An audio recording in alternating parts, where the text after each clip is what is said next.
This isn't just a video, it's my life.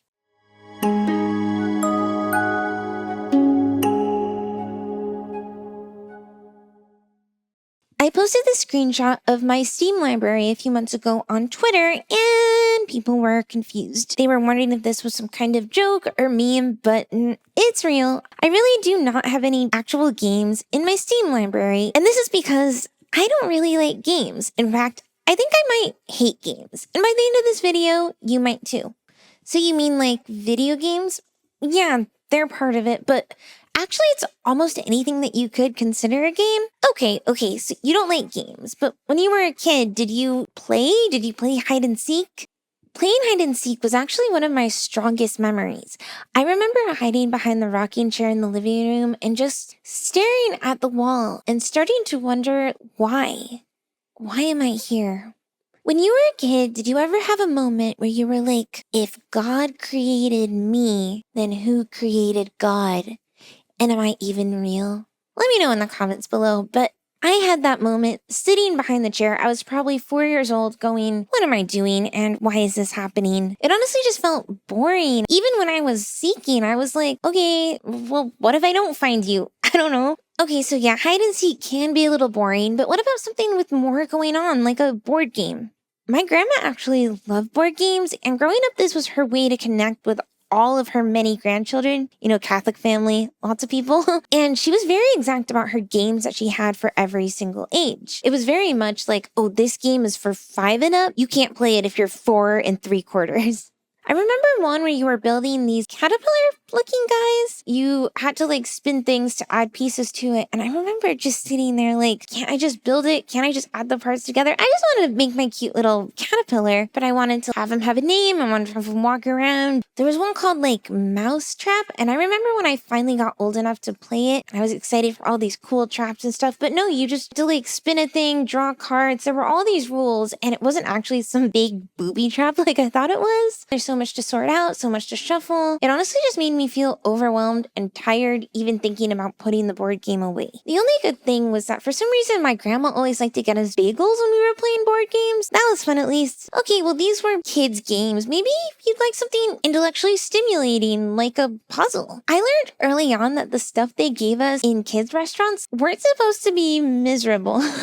I remember having a reading time when I was young. We were actually allowed to read any kind of book. So a whole group of kids would gather around and look at I Spy. There were other kids who would do crosswords together. I remember going from group to group being like, will this be the thing? And no matter what, it just felt boring and confusing. They were getting something that I just didn't. Now as an adult, things like Sudoku make me want to cry. There's actually puzzles I need to do right now for this vision therapy thing, and I do not want to do them. I remember in high school when we would finish our science assignments, they would let us play Uno, and I remember just being like, how do I say no? I feel like I never remember the rules. I would just be sitting there like, why are we doing this? Okay, well, what about a game with more of a point? Something like Duolingo. That's basically a game but for learning languages. It is a game for learning languages, and it was probably my least favorite language learning method ever. All those streaks and points, they just made me nervous and mess up a lot more. It made me want to avoid it, and then when they started bullying me, I got really scared of it and I deleted it. Okay, but what about active games like sports? Okay, I will say that I don't hate being active all the time. I like things like dance and taking walks, but when it becomes a game, it's a nightmare to me. When I was 5 years old, my dad put me in soccer or football for people who don't live in the US. Not only am I terribly uncoordinated so I can never get the ball, there's only one ball, we have to kick it. Why? Not only that, but there was this girl, she had short blonde hair. Her name was Catherine. Her parents would always yell, take it, Catherine, take it. If any other girl got the ball to start kicking it, I don't think we had official positions yet because we were really young. She would just run up and take it. And I'm like, okay, cool, Catherine, you can have my ball. But my parents were always like, you need to go at it. You need to do this. You need to do better. Finally, at our season finale, the ball appeared in front of me. And I was like, oh, my parents are going to love this. And I lifted my foot to kick it. And as I do it, Catherine runs over, kicks the ball volleyball from under my foot. And so as I'm kicking forward, I trip on her and I fall down and I walk off the field crying. I basically just cried a lot. I also really hated gym class. You know those games that the teacher makes up that are like, oh, tag somebody once, this happens, tag them twice, or like you're on a little scooter. I could never keep track of those rules. I always just wanted somebody to get me, so I would get out. I would listen to exactly what the gym teacher was saying and be like, okay, if they pull my flag, I'll be out. So I would just try to run in front of the people who were really aggressive so I would be out of the game because I did not want to play it. Not only because I didn't understand it, but I literally felt like I was dissociating. When I was maybe 11 or 12 years old, I got in really big trouble while playing volleyball. So they had separated the class into two, and all of my friends were on the other team, but I didn't care because I didn't want to be there in the first place. We're playing, and my hand-eye coordination is a nightmare. So I kept running up to the volleyball, and then it would hit me in the face, and I was in a lot of pain. People were mad at me, the people on my team, and they seemed to think that I was trying to throw them off on purpose to like get my friends to win. I don't know why I would be that dedicated to volleyball. After gym, we go back to our regular classroom and they tell the teacher that I was trying to make them lose during volleyball. And people got so mad that we had to set aside 30 minutes to an hour to have a class meeting. That was kind of traumatic, not gonna lie. I just kept saying, I'm really bad at volleyball. I can't tell if it's gonna land on my hand or my face. I don't know if they ever believe me, but don't love sports.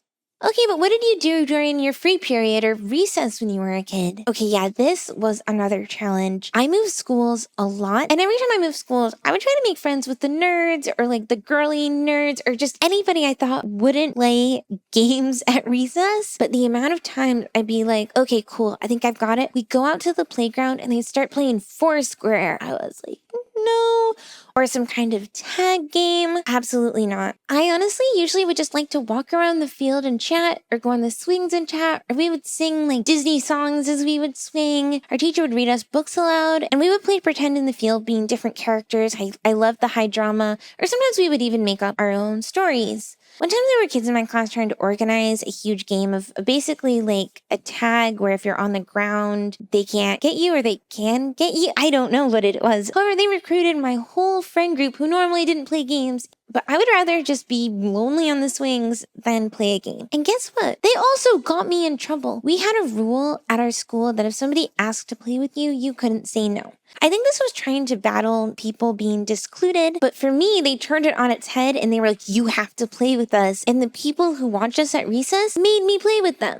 Okay, so you like things like make-believe, creating characters. There's tons of games that are like that. What about something like D&D? There's acting, storytelling, world building. Okay, yes, I did try that, and I had no idea how much it would stress me out. Like creating a character, that's very fun. Improv, that's very fun, but all of the stats, keeping track of the stats, so stressful. I didn't know why we couldn't just play make-believe as adults. I don't know why we had to have all these rules.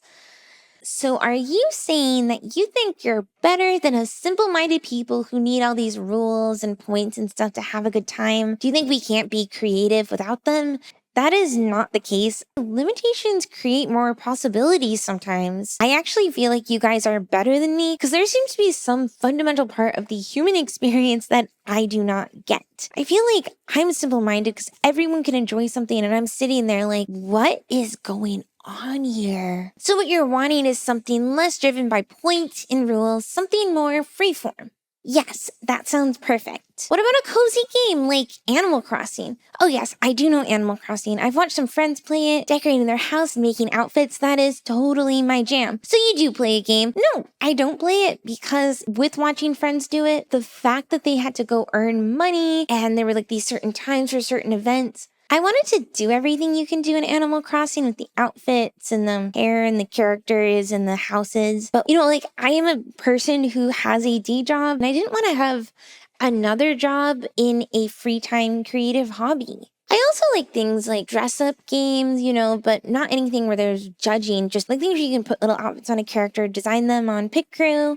Are there any games like that you can do with more people? Well, if you saw my screenshot at the beginning, VRChat is one of the only games I have in here. I'm not in there a lot because it does make me feel a little motion sick, but I like going around and talking to people. When I was younger, my cousin set me up an account on RuneScape, and I swear I stayed at level like 2 for eternity, and I just walked around and talked to people, and they would sometimes give me outfits. That probably isn't a safe thing for a child to be doing. Oh, another thing that I do like is Garticphone, but I think it's because there's really no rules or way to lose. There's enough structure to make something fun and interesting, but it's just kind of like improv. I know a game for you then. What about Pictionary? I do like Pictionary, but I don't like the teams and the points. It just overwhelms me. I do like to draw and have people guess. I feel similar about code names. That is the one game I will play with people. I really like being the code master and coming up with clues. It feels really creative, but the whole strategic element of it, I cannot do, and I just hope somebody else on my team is good at it. Okay, I think I get it. But do you know that by excluding games from your life, you're missing some of the best stories that have been told in the last few decades? Oh, I am. And it makes me really sad. But even though I hate playing, I do sometimes watch people play games. I've watched a friend play about 4 different Silent Hill games. Really, really fun. Except for when the fighting starts, I tend to just go on my phone or start drawing a picture. I do tune in when the story starts again. But in general, I don't watch too much modern gameplay because, as I talked about before, I have an eye issue. What's it called? Convergence Insuffiency. So it's hard for my eyes to move together. Even going to a theater and watching certain action movies are hard. So that's what eliminates me from watching a lot of video games. Okay, well, I'm glad you didn't write off games as a whole. But I do have one more question. What is it? You said that I might hate games by the end of this video? You still like them? I mean, you didn't give me any reason not to like them. I did. You did? Yeah, I was telling you. I have felt so lonely and isolated. I felt like there's a fundamental part of the human experience that I am just not getting because I don't like games. So I was thinking if you heard my story, you might take pity on me and stop liking games too. I can't really turn off the fact that I like games.